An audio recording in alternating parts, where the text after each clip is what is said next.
Commonly known as the Mad Titan, Thanos was one of the most destructive and powerful villains in all of Marvel, as he's killed trillions of innocent beings, and was capable of overpowering nearly anyone that would dare challenge him once he acquired the Infinity Gauntlet and all of its gems.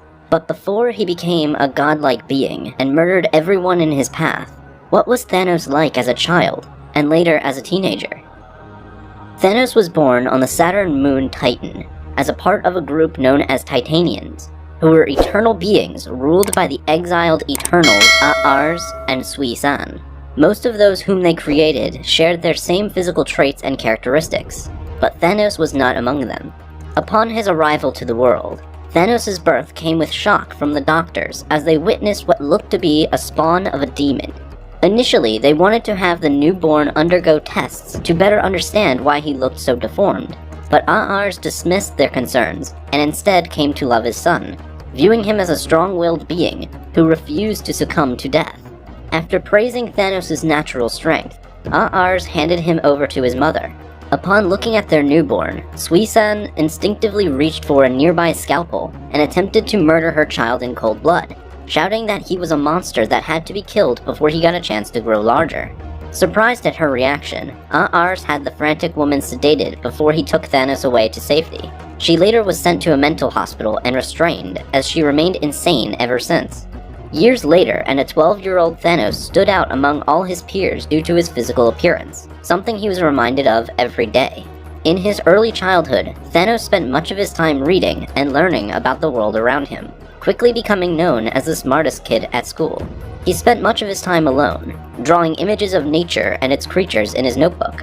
One day, however, a group of school kids approached Thanos and asked if he wanted to play with them. Surprised at finally being asked to be among them for the first time, Thanos excitedly accepted their offer and went off to play ball with them.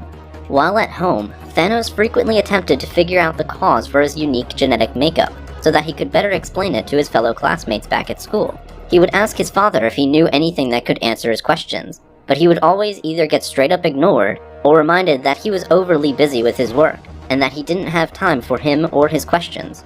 Thanos' relationship with his mother was no better, as at this point she was still confined to the mental institution, and seemed to refuse to speak. Thanos visited her on a regular basis, telling her all about his day at school, and the odd dreams he'd experience every now and then. One dream in particular he would bring up was about him being a newborn baby, and that someone was trying to stab him with a knife, and that in other times he would see himself as a grown-up and taking that same knife and stabbing his attacker in return. He had these same dreams nearly every night for the past 4 years, and it got so bad for him that he refused to sleep in order to not experience them anymore. As Thanos became more popular at school, he gained a keen interest from a mysterious girl who became fascinated with him over time. Later, during a school lab that required the dissection of a creature, Thanos ended up storming out of the classroom once he saw the creature's insides, vomiting outside as a result. While outside cleaning up his mess, he was approached by this mysterious girl who attempted to comfort him, explaining that dissecting dead creatures will get easier as he continues to do it more often.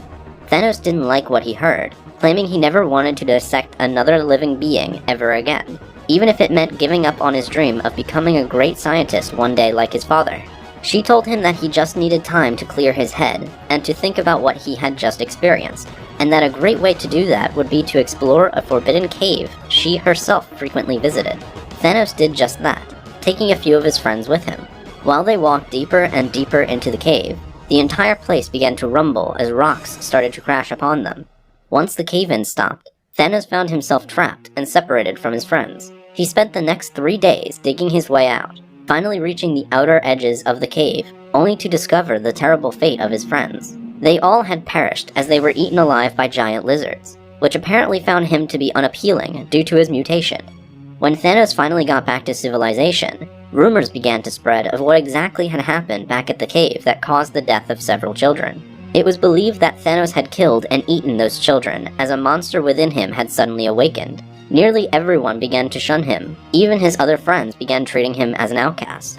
The only person to still talk to him was the girl who told him to go to the cave in the first place. She convinced him that if he truly cared for his friends that died, that he'd give into his hatred for the creatures that killed them and destroy them as a way to avenge his friends.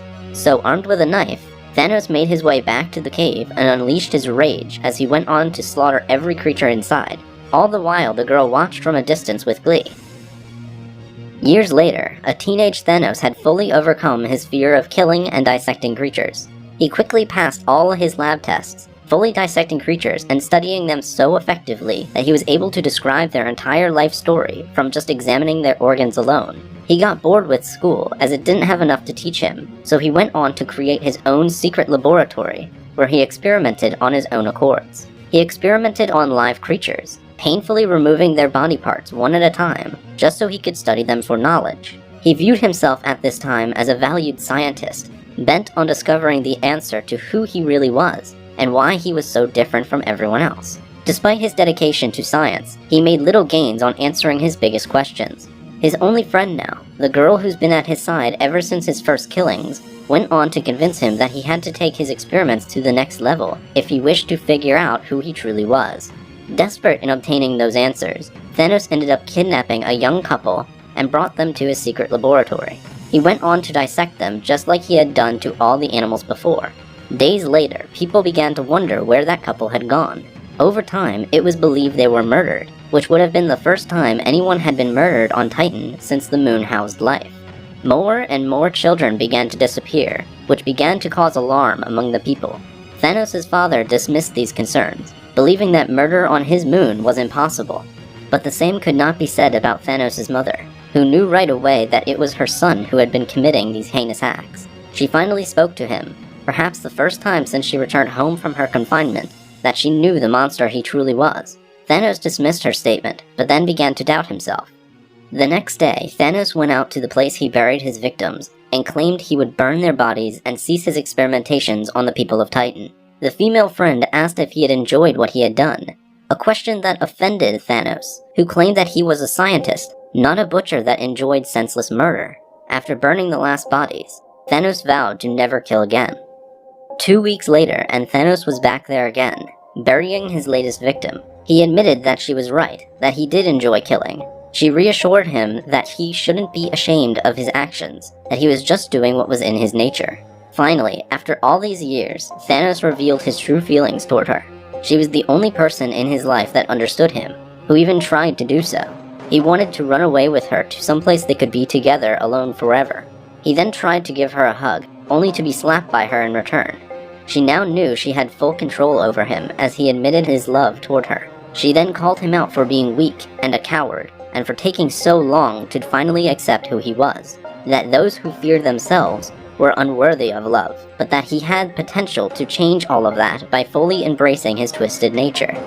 And so Thanos did. He fully embraced the evil within him. He then did the unthinkable. He kidnapped his own mother and brought her to his laboratory.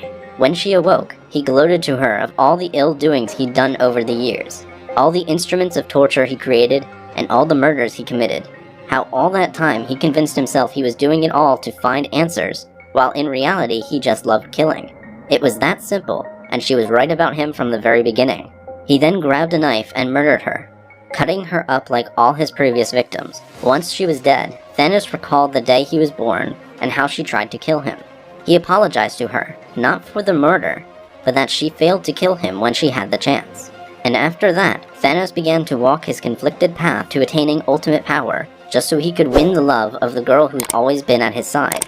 Unknown to Thanos, however, she was in fact the manifestation of death, who had been casually manipulating him from the very beginning for her own sadistic agenda.